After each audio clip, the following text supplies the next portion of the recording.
Throughout my life, I've had a number of uncommon experiences, and some of them are disconcerting and hard to make sense of.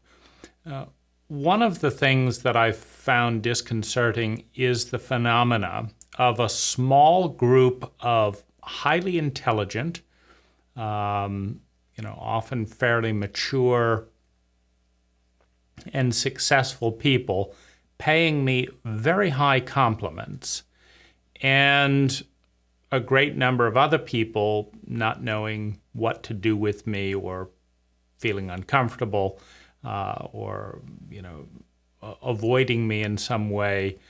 And so, I had to make sense of what to do with the fact that a small group of people who I really liked and respected would give me compliments, including, referencing genius and intelligence and this, that, the other, and then, difficulties and unusual challenges in other areas.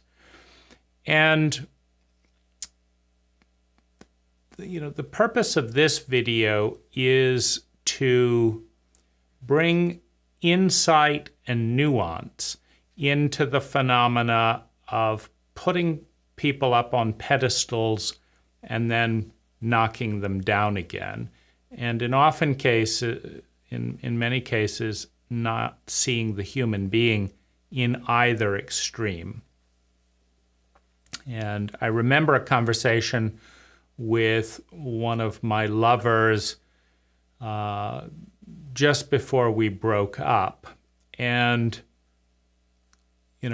I said to her, because I'd noticed this trend going on in the relationship, I said, right now, I seem like this angelic deity to you. That's what you're putting on to me. And I'm going to say a few things, and in about 5 minutes, you're going to see me as an absolute, demon, because that's what you're going to lay on to these words. And I'm telling you this so that you can watch the flipping phenomena, because I am neither the angel or the demon. I'm a complex human being, and I don't get to be seen in all of this up and down projection. And she said, no, I was a wonderful angelic being and all that. And I said my 5-minute piece, and she said I was absolutely horrible and miserable and, the worst person she'd ever met, and hung up the phone. And that was, the breakup. And I just sent a follow-up email and said, I'm neither the angelic one before or the villain. The problem is I don't get to be in the middle. You've got me up here or you've got me down there, but I'm here. And one of the reasons that I'm willing to lose the relationship by being depedestaled is that I don't want to be invisible.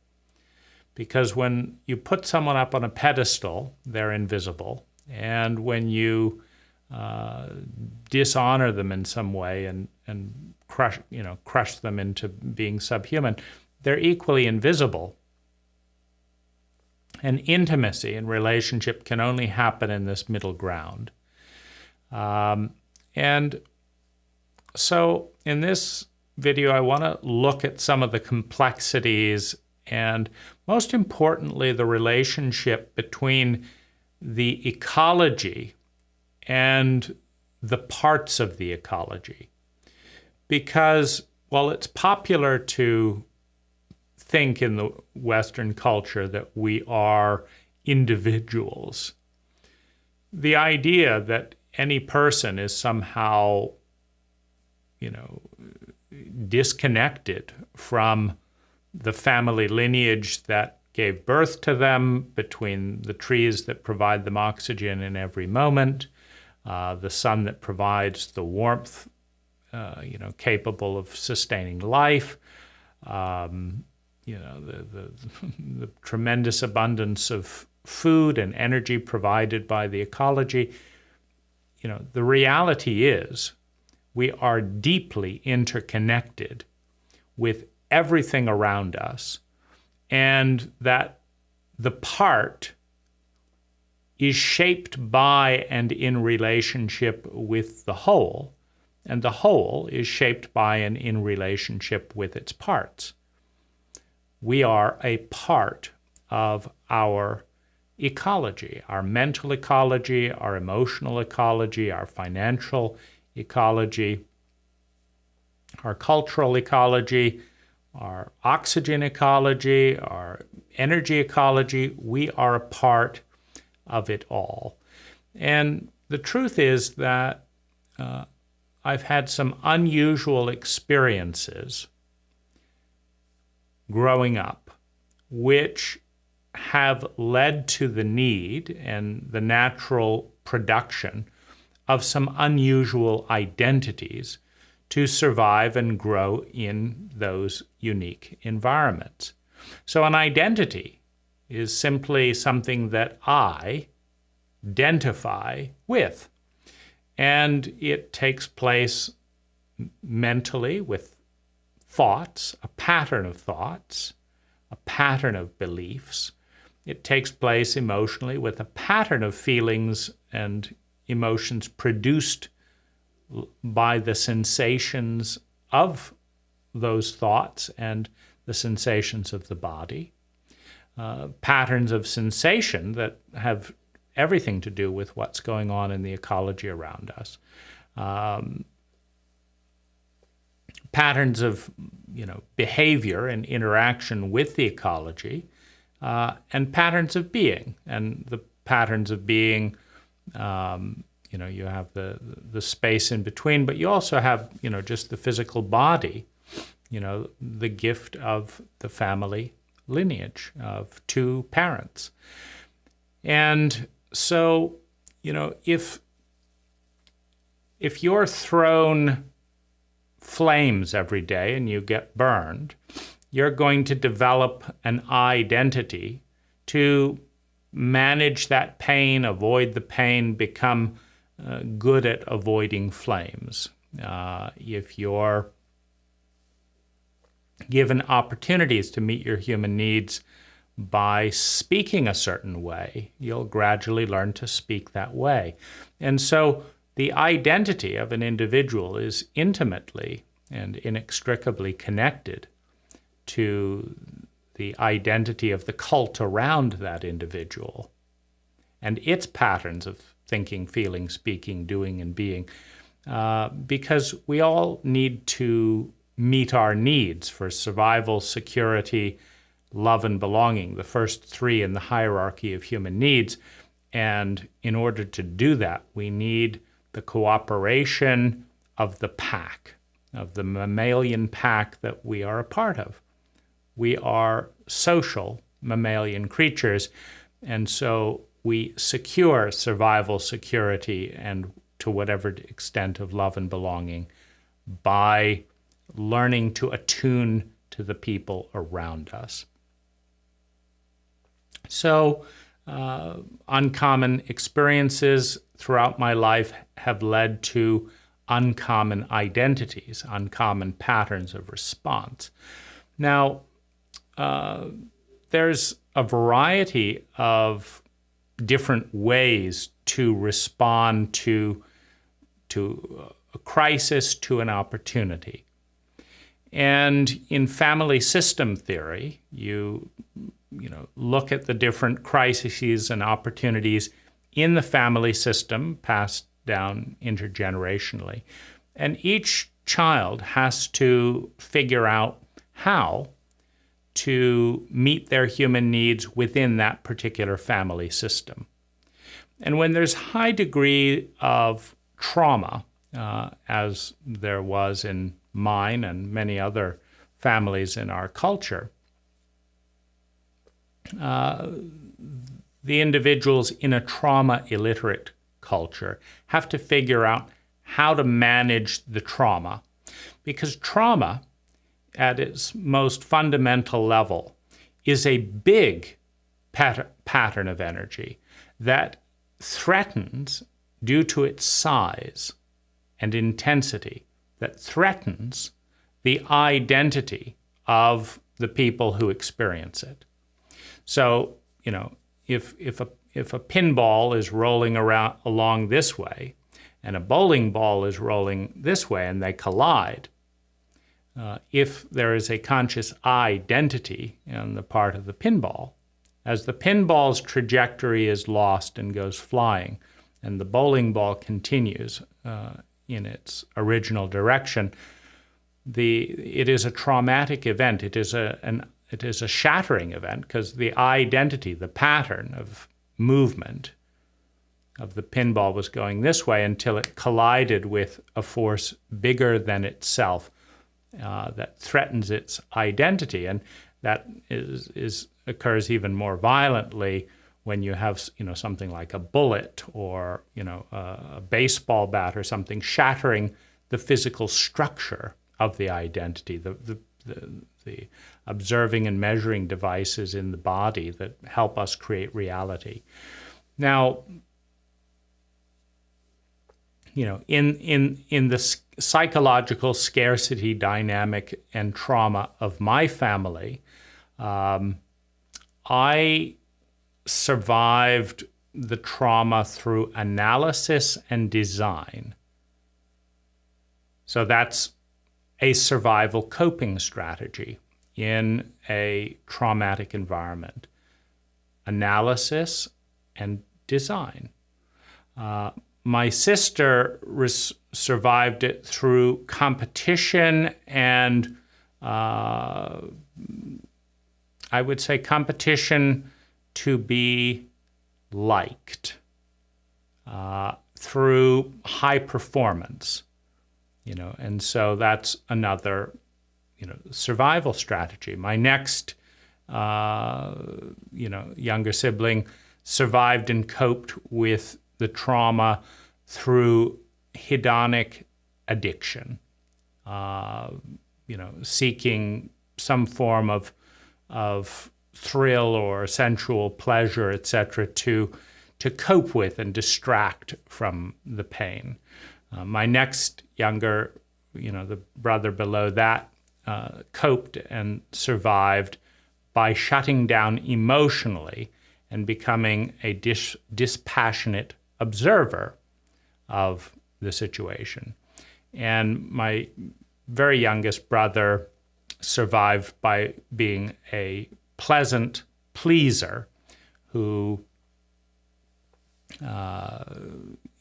many people enjoy trying to make everything more comfortable in the dynamic and, being turned to as a resource. And so, he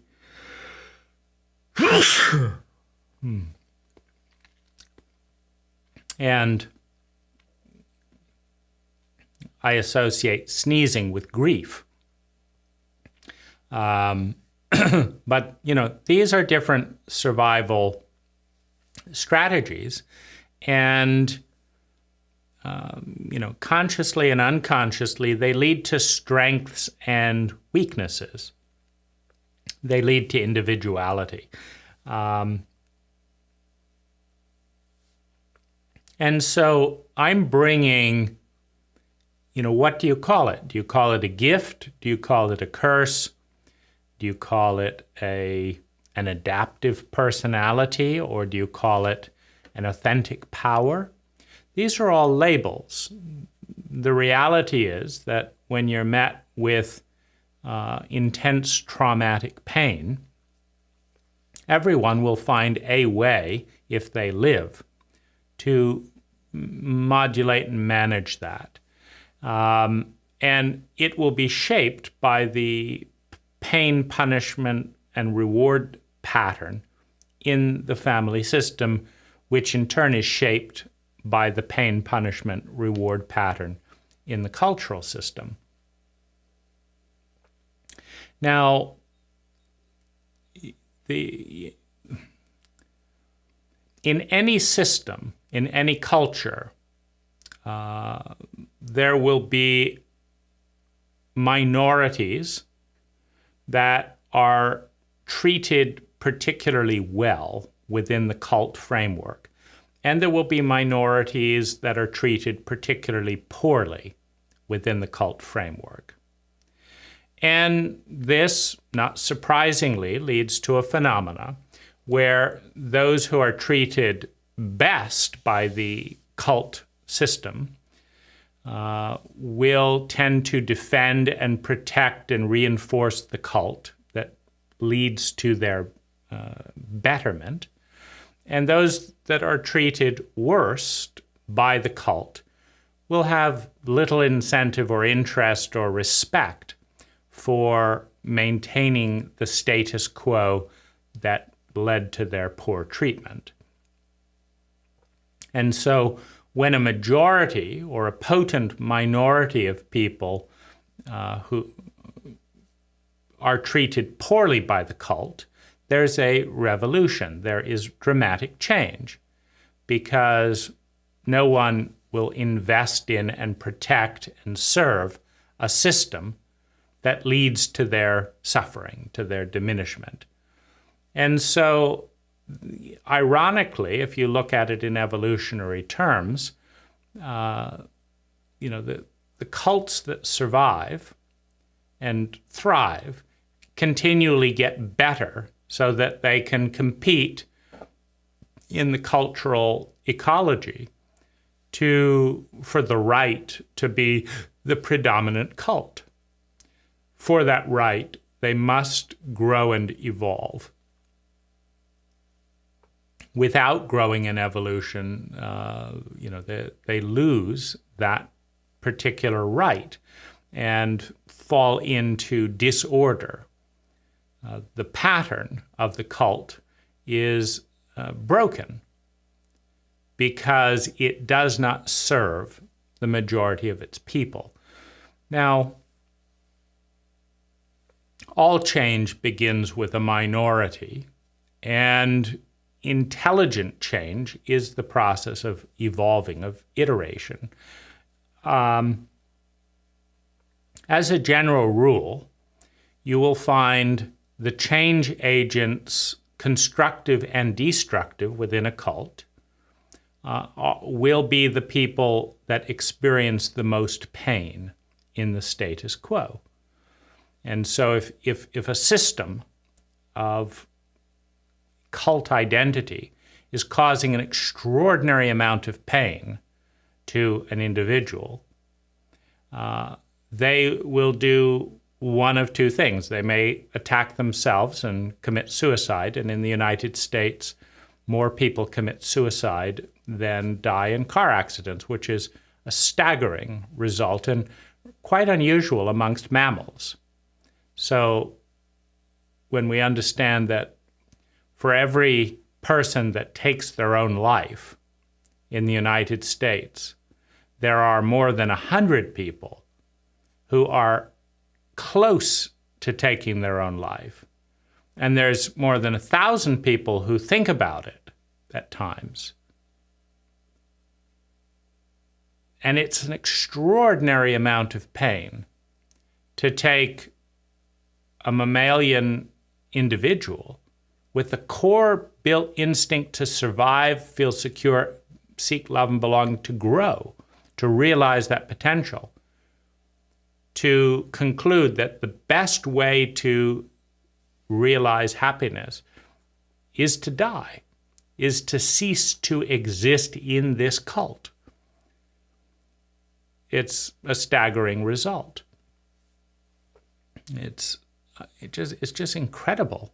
But this speaks to the fact that the cult status quo has enormous room for improvement, and those in the most pain are the most interested and motivated in either destroying the cult that is leading to their suffering or in transforming it into a cult, into a status quo that does not lead to suicidal levels of suffering and addiction,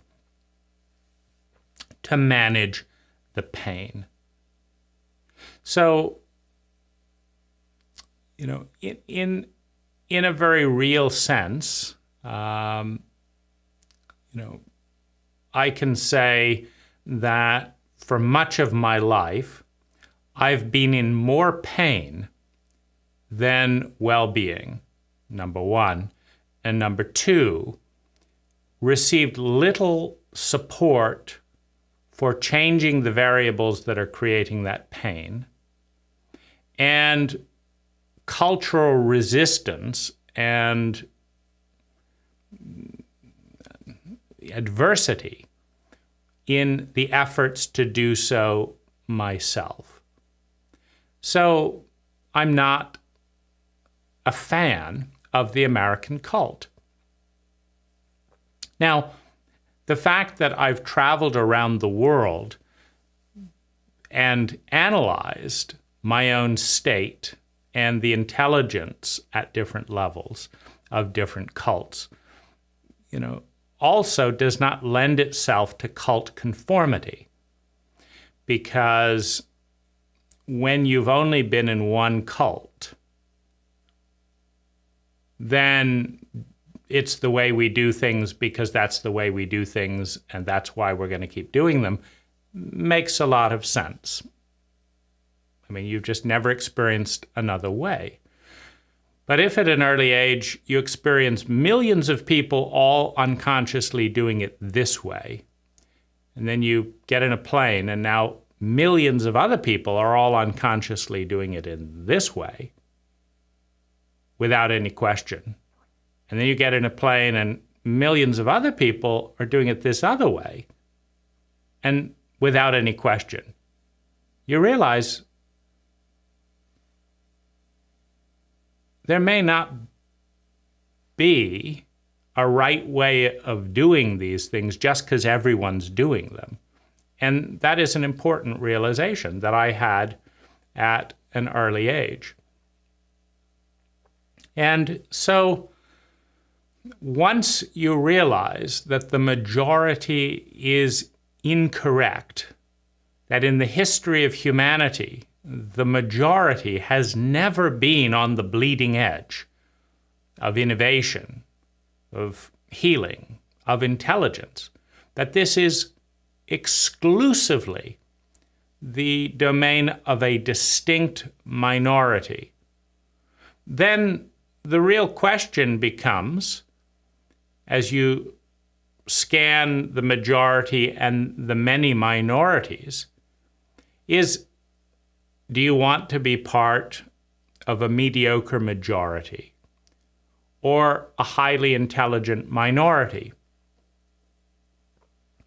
Well, if the majority and the status quo is treating you well, then it's much easier to be part of the cult, because you don't have to reinvent anything. You can just go along with what everyone else is doing, and it's treating you very well, and you don't have to iterate at all.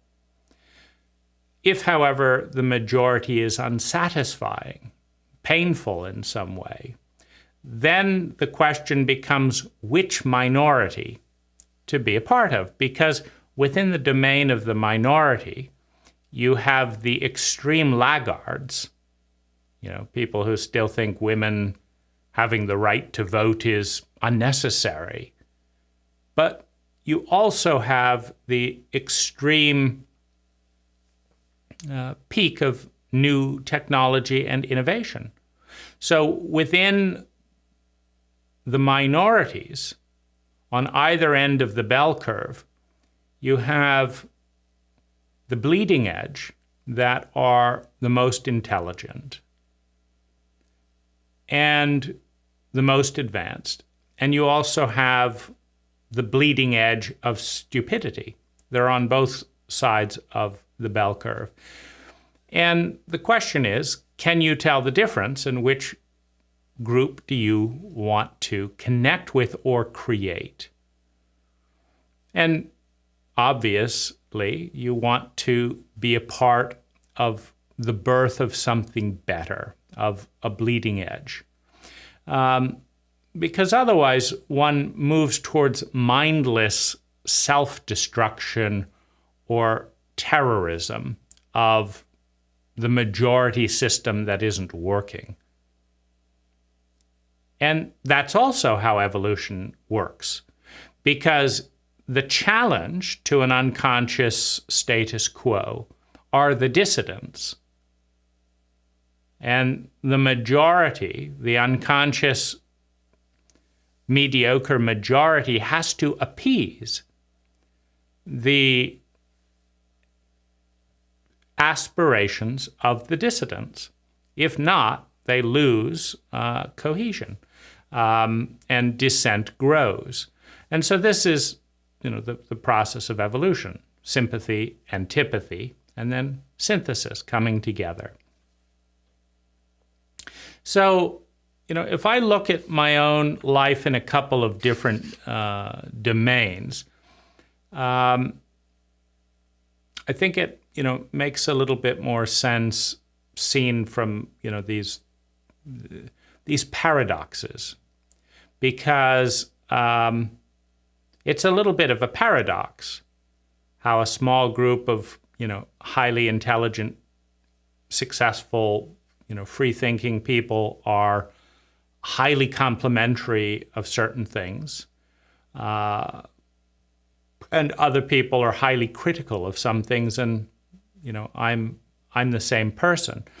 I've noticed in general that almost everyone is very unskilled at putting together these complex models of an individual and understanding how they connect with their environment. And I would probably be in the same boat, except my coping mechanism to survive trauma. You see, when you have two parents who are somewhat crazy and somewhat sociopathic and are suffering some symptoms of PTSD, and somewhat dishonest, you can't predict and respond and avoid the trauma by following what they say. At least I couldn't. So I had to figure out what the pattern was. What are the eye movements, the voice movements, the behavior that leads up before one of the children becomes traumatized, so that I can see the pattern and pay attention to that, and then avoid some or all of the trauma. Now, because body language and repeated patterns were more honest in my household than words, the first thing was to ignore a lot of what my parents were saying and focus on the patterns. And that provides a particular, a particular talent, a particular ability, because I had to do that pretty consciously at a young age to avoid, massive amounts of pain. As it was, my first kind of serious debate around suicide was at age 14. And so that pattern analyzing ability is a superpower in some ways, and is a source of a tremendous amount of grief and distrust, because not a lot of people show up with a lot of integrity in terms of, if I look out at many of the people that I interact with, including myself, I see the flaws in the pattern, the lacks of integrity in this and that area. And the fact that I developed this ability in order to escape and manage pain means that when I see these huge incongruities and hypocrisies, etc., part of me feels very unsafe until they're sorted out. And because there was a lot of obfuscation, my antidote was to be very direct. And because there was a lot of direct and indirect attack on feelings, my movement was into the mind, which fits in a little bit with the chauvinism of Western cultures and the deification of the mind. But a lot of that is a survival strategy. And so, many people have called me a genius for being able to understand, in their words, parts of them and themselves faster and more accurately than they can.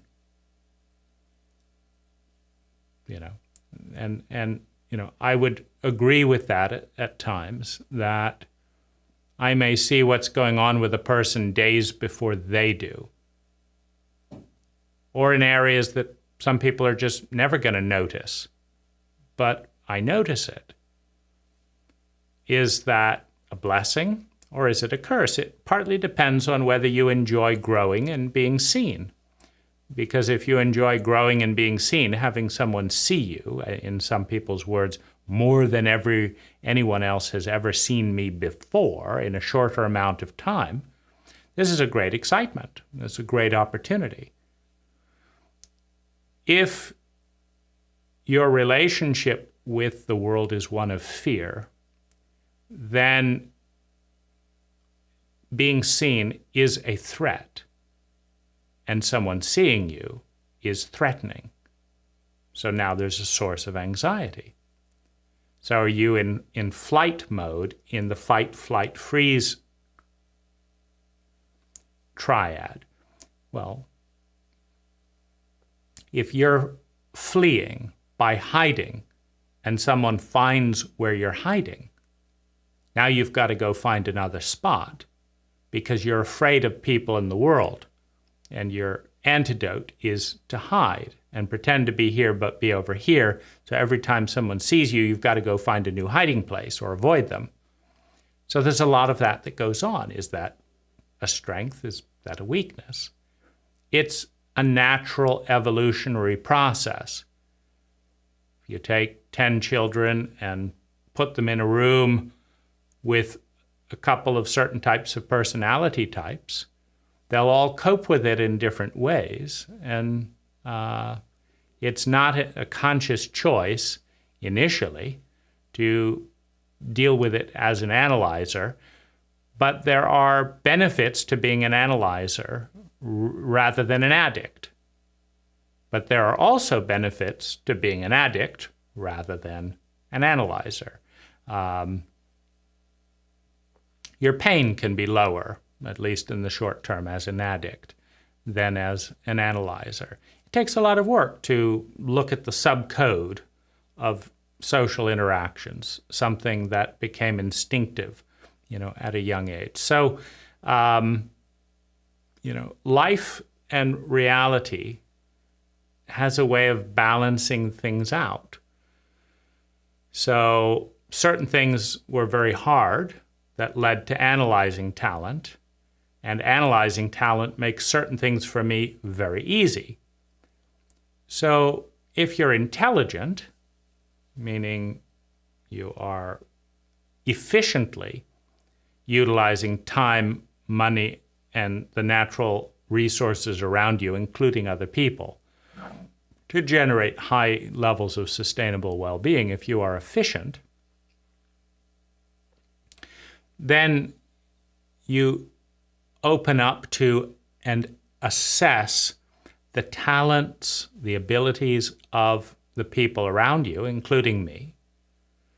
And it's a noteworthy thing to have a once-in-a-lifetime encounter with a particular type of pattern that has particular access to probabilities that otherwise you're not going to access. And,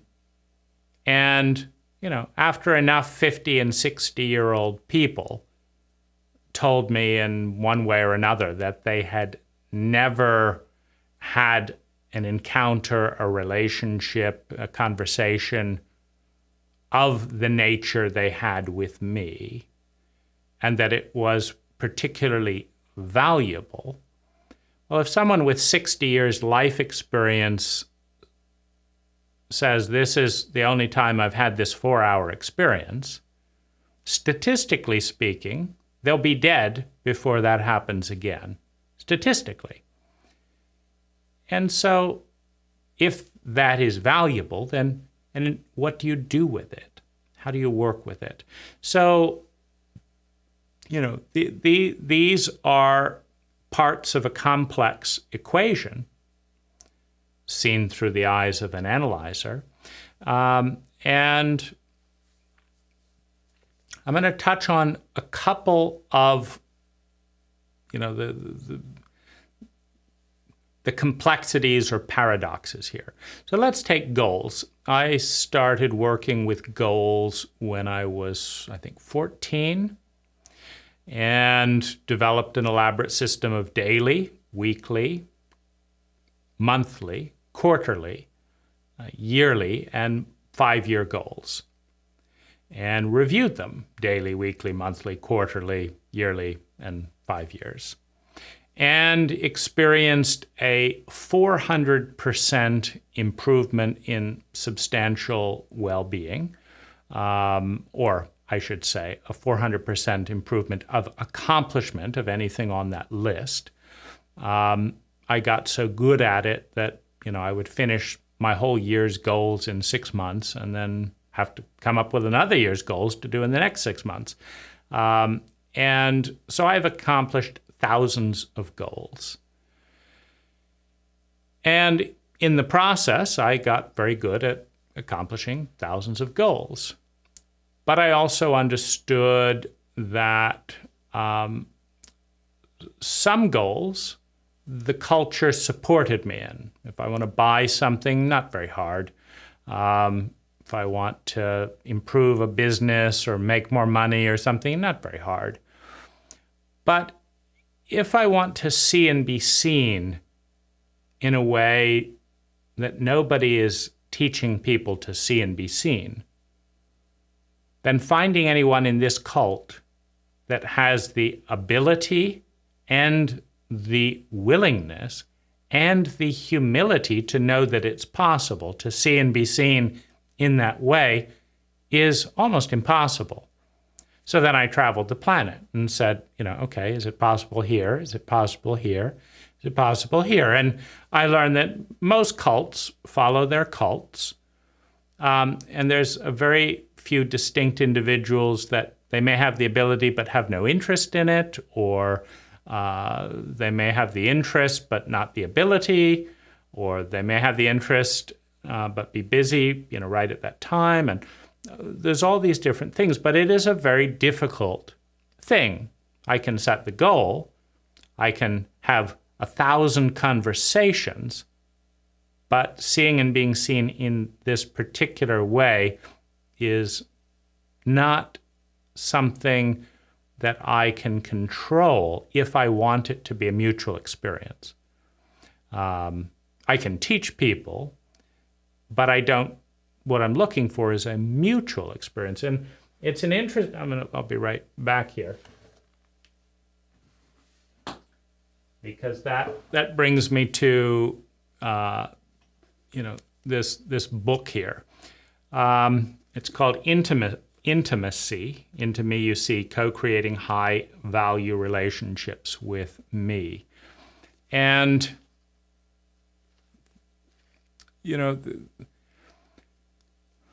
what was disturbing me when I wrote this book was not the fact that nobody saw me.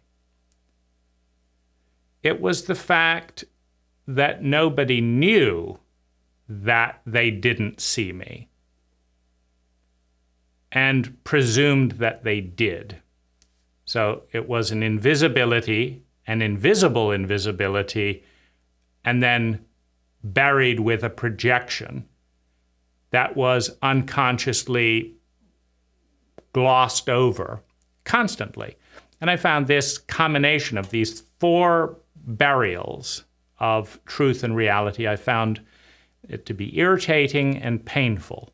And my goal with this book was to go from being glossed over, invisibly invisible, to being visibly invisible with more people, and possibly visible to one or two. So that was, the project of the book. And so I sat down and wrote all the things that not a single person knew about me or knew that they didn't know about me, and didn't make space to know. And I invited various people to write a similar book so that I could see them, because I don't think any of this is personal. I think we collude as a cult to stay profoundly invisible out of a deep instinctive sense that to be invisible is safe in a reptilian environment, in a sociopathic environment. And I wanted to do something about that. And so you can see, so plenty of people, for example, told me how successful I was because I could travel or run my own business or whatever it is. But none of them asked how I was defining success. In other words, they were taking their definition of success, projecting it onto me, and then rating me as successful for succeeding at their goals. And what to do with that? Plenty of people telling me how successful I am when I cannot create a single relationship to see and be seen. Is that success or is it profound failure? Depends on what you're trying to do. And it also depends on, is it my failure or is it a tremendous cultural failure? There you can get a little bit into philosophy, etc. In the cult of create your own reality, the theory would be you chose your parents. So you chose, dysfunctional parents. You set up the abuse cycle. You chose a culture and time in history where nobody sees you and nobody understands you, and they don't understand themselves and each other, and then they don't understand that they don't understand, and and it's all about you. Or one might look at the phenomena ecologically and statistically and say has absolutely nothing to do with you. You didn't choose to be born to these people. You didn't choose the cult that was built up around you. And statistically speaking, these cult memes guarantee that the vast majority of people, without a single formal hour of relational or emotional or psychological literacy, will just be unable and unwilling to see and be seen. So the book, did achieve that, because the woman who knew me more than any other person in my entire life, which was not anywhere near my mother, it was my best friend at the time I wrote the book. She read this and she said she learned 30% more about me that she didn't know and didn't know that she didn't know. So I thought that's a great accomplishment. But she knows 1,000% more about me than anyone else does. And so for them, it would be, thousands of percent, not knowing what one didn't know. And I also found it a useful filter, when looking at, meaningful relationship, because there's a lot of, jargon and hype out there of, oh, I want to find someone to really grow with and do this and that and the other. And of course, that takes work and time and skill. And so will you invest the time and the skill and do the work to create that, amazing relationship?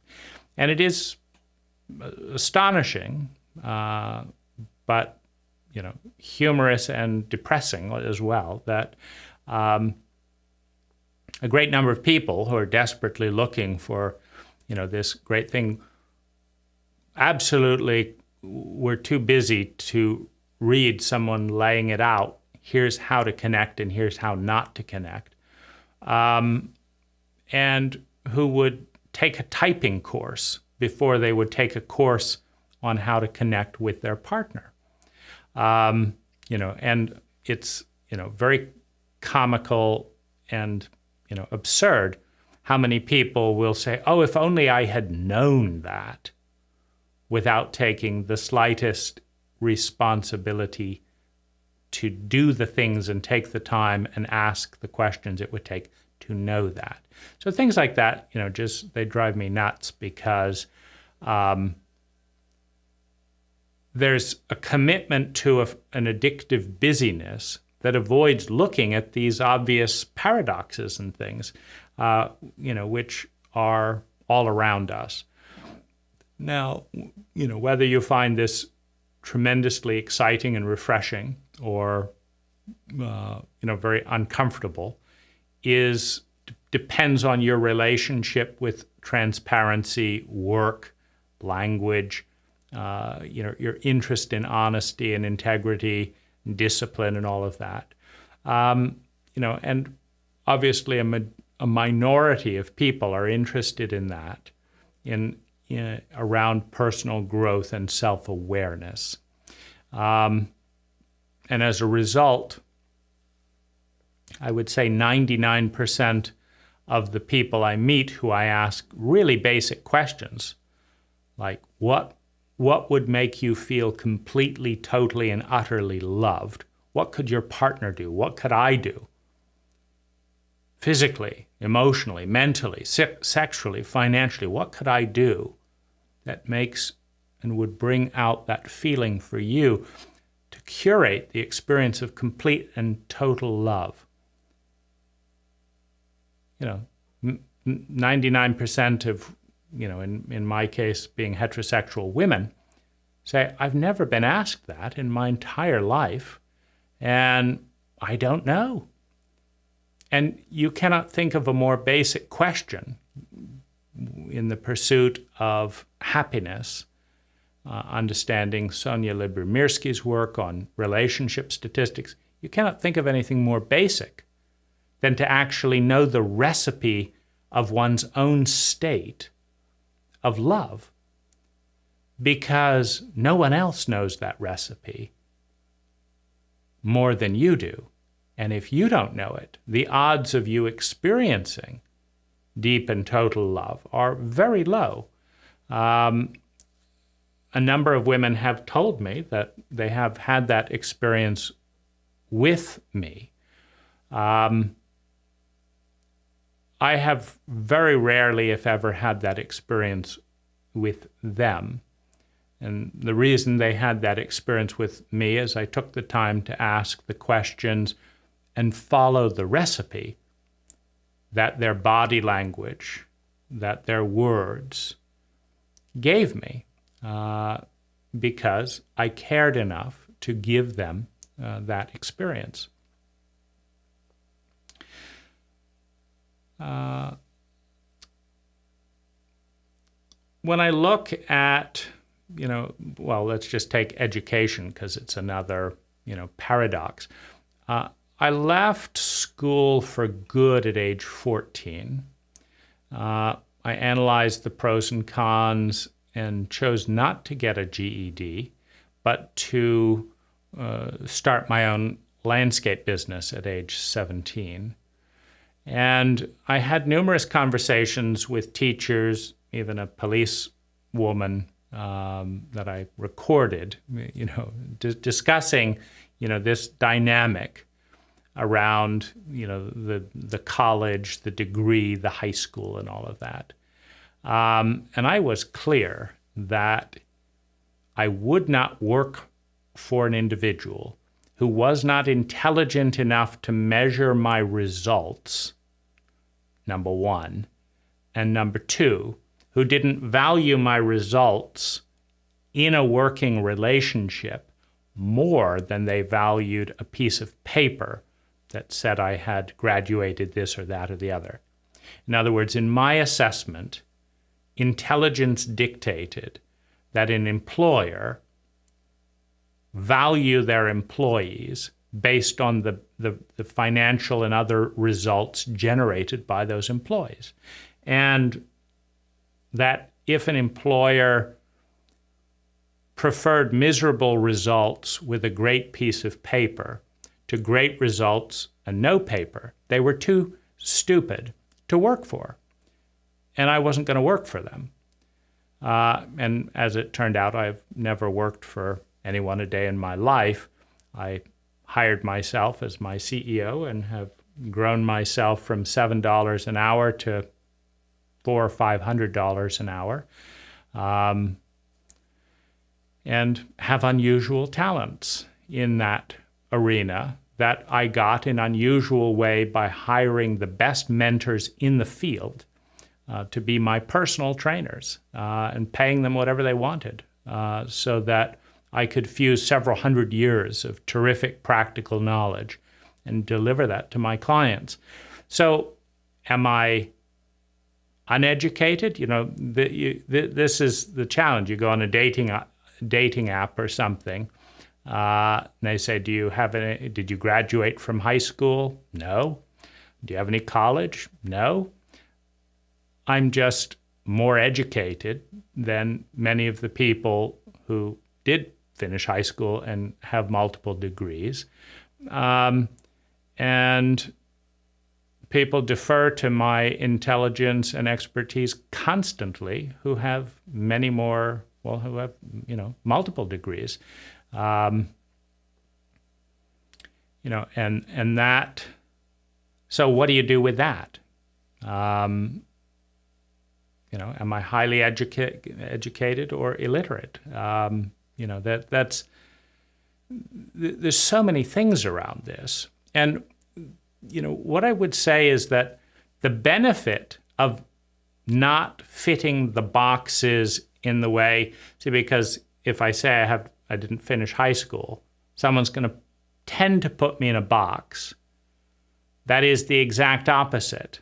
On the edge of any bell curve of intelligence, you've got brilliance and stupidity, and then you've got average or mediocrity. Well, if you don't fit certain boxes, you're often lumped into stupidity. And it takes a brilliant person to differentiate beyond mediocrity between stupidity and brilliance. It takes some perception. But that's not always common. So, I'm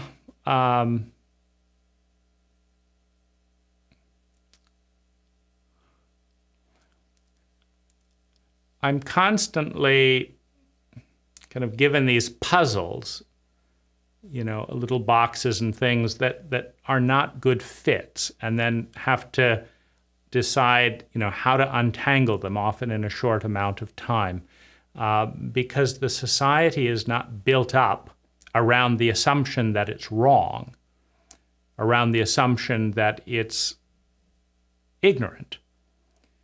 And so it doesn't allow time to figure out and respond to the many situations in which it is wrong. And there's a heuristic overlay of expected assumptions that work most of the time and conserve energy to use as a basis for assuming things.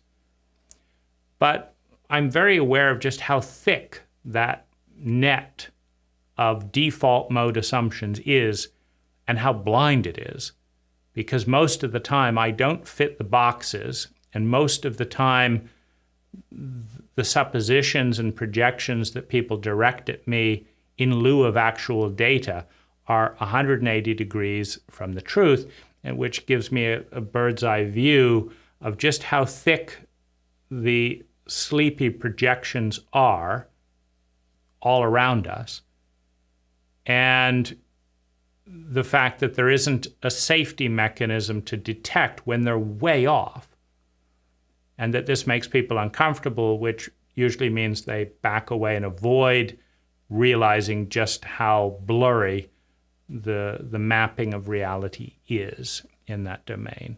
So, we come into, another kind of set of paradoxes. One of them being that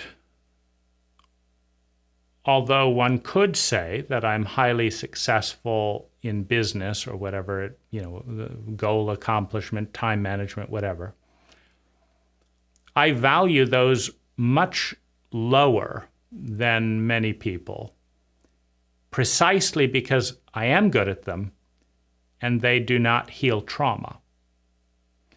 And dealing with PTSD and trauma, etc., is a far more important and significant impact on my well-being than whether there's 30,000 or 100,000 or 200,000 in the bank. Doesn't change the way I feel that day. But whether I do this meditation or that meditation really does. Now, another kind of paradox in the meta-conversation of something like this is this sounds and is cerebral. That's the pattern analyzer.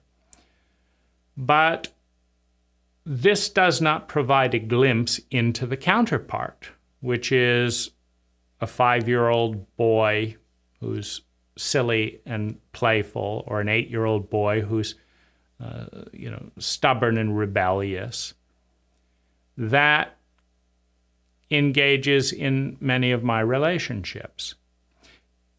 And although this is important groundwork for any kind of a meaningful interaction or relationship, I value other people who are innocent, playfully silly, more than I value a conversation like this. And so, Thailand is my favorite country because the Thais would have interrupted me long ago and said, "Dane, you talk too much. Why you talk too much? Smile. Walk. Let's go to the beach." And they laugh, and they make quality time, and we splash in the water, and we have 10 times more fun than making a video covering these ideas. And so I spend a lot of time in Thailand. I am 300% happier in Thailand because of the cult memes. Now, do they understand any of this? Is that just programming? At some level, it doesn't matter because they're happy and it's infectious and it's 300% easier to be happy around that. And many of them make a 40th of the salary of people over here. And yet they're more intelligent. They create more sustainable well-being for me and themselves and family per unit of time, money, and natural resources than we do, than I do. And so I look at them as my teachers. I learn from them. Wow, you just cried deeply and emotionally, and now you feel great. How amazing. I can't do that. That's intelligent. That's amazing. you just dodged that difficult thing and laughed about it. My goodness, I need to learn from you. So the Thais have a 4,000-year-old culture that is far superior to many aspects of my culture in my eyes. And so, I bow down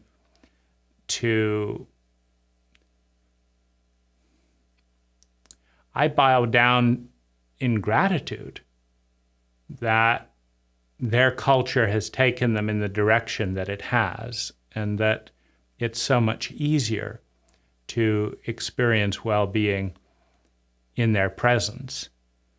And I will sit with, deep appreciation in a little hut with people who don't speak a word of English, and just watch real humanity and leadership take place before me